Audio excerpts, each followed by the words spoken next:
Good morning, my friends. I hope you're all doing very well. Today we're going to be studying the second chapter in the Laws of Studying Torah. And we're going to be learning all about how a child is supposed to learn Torah and how a school is supposed to run, etc.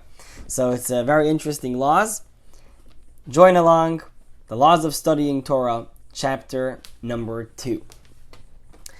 Teachers of small children should be appointed in each and every land, in every region, and in every single town and village.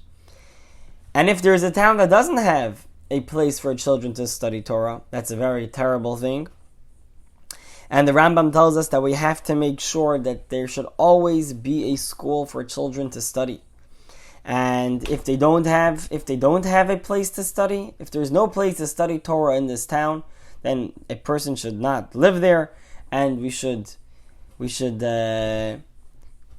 disconnect ourselves from that city, because the whole entire world is existent only by the virtue of the breath coming from the study of the Torah of the small children. And that's how important it is. So once the Rambam gave us this introduction in regards to the importance of the idea of children studying Torah, then the Rambam starts telling us how exactly that should take place.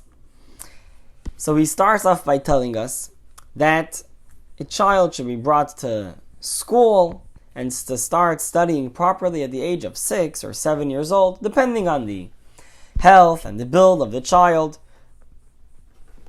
But if he's too young, so then he shouldn't go to school. But once he's able to start understanding properly, so then definitely he should go and he should start studying. And a teacher has to educate the children very well, that they should listen properly. And he says they should not beat them with a rod or a staff, but he should have like a little strap, which just to awaken their fear a little bit if they start acting up.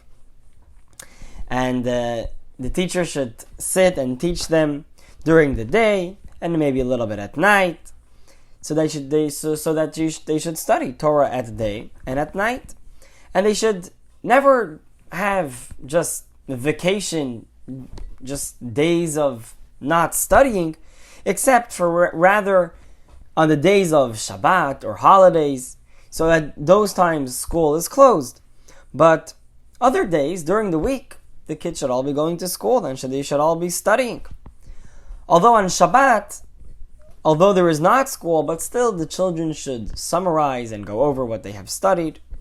And the idea of studying Torah for children is so important and it's so fundamental that even in the time when they were building the temple, the Rambam says that they did not have the teachers, and definitely not the children, going to build the temple, because since the learning of Torah of children is so important, even for the great concept of building the temple, they did not nullify their learning and they weren't interrupted, but rather they continued learning as they always did.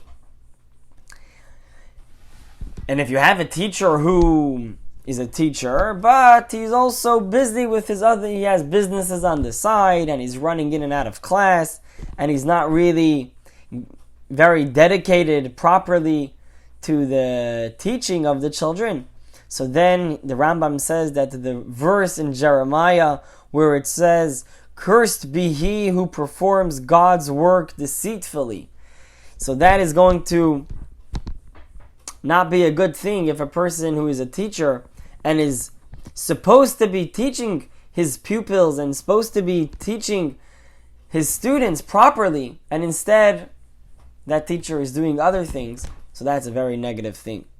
But rather, you should have someone who is a God-fearing person, teaches at a fast pace, and instructs the children carefully and properly to make sure that they understand everything that they have to know. And if the guy is single, or if the teacher is, or if it's a woman and she is single, so then it's not a very positive thing to have them being the teacher, because of the parents who come to drop off and pick up their children. So if you have a single guy who is teaching, and then you have mothers who are bringing their kids to school, and he's going to have to be involved in dealing with these mothers, or the other way around, if you have a single woman and the fathers are coming to pick up the kids and drop them off. So again, we want to keep things as proper as possible, so therefore it's best that the teacher should be married, and then that is the best way. What is the size of a class? So the Rambam says that every class should have a maximum of 25 students for one teacher, and if there is a helper or a second teacher in the class, you can have up till 40, but there should never be a group bigger than 40 students, but rather once it gets to 40, you split it into two. If a child has outgrown the class and it's time to move on to a better teacher, so then he should definitely do that. Now, if the other teacher is not in the same school, but rather it's in another part of the city, and there is a big river crossing, so then only if there is a very good and safe bridge, so the child can cross it over every day in a safe way of crossing across the city or going to another nearby town, only then should he do that. But if not, if it's too dangerous to be traveling there every day, so then the child should just continue staying within the town and by the teacher that he was by. Now this comes a very interesting law over here, and this is the last law in the chapter of today. It's a very short chapter.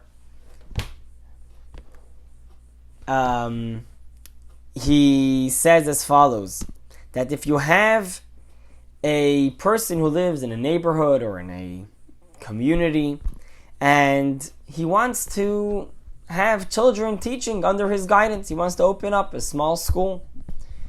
So his neighbors can't come and say, we don't want to have children running around over here. This is not our style. We're not interested in this. They are not able to hold him back, because a person who is coming to teach children to be upstanding, God-fearing people, to study them Torah, this is what the world is founded upon. And if this is the basis of the continuity of Judaism and the standing of the world, we need to have education. So therefore, no one can stop a school from operating. And even if you have one school and then a block away someone else opens up another school, so then as well, you can't come and say, hey, this is not fair. You can't just come up and open up another school. I'm the one that's running the school over here. But rather, as it says in the verse, that God wanted that to make the Torah great and glorious, meaning that it should be big. And if one person is able to open up one school, another person is able to open up another school, so then that's very good. There should be more study and more children being involved, and that's a very important fundamental.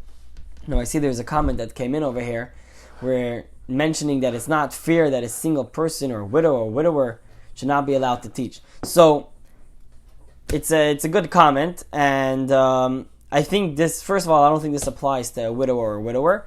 It's speaking specifically about someone who was not married, but it definitely is. It's a good point, and I have to look into it. And I'm sure the commentaries talk about this law more at length. And depending on the situation, I'm sure there could be ways to figure out that there can be a proper way to make it happen.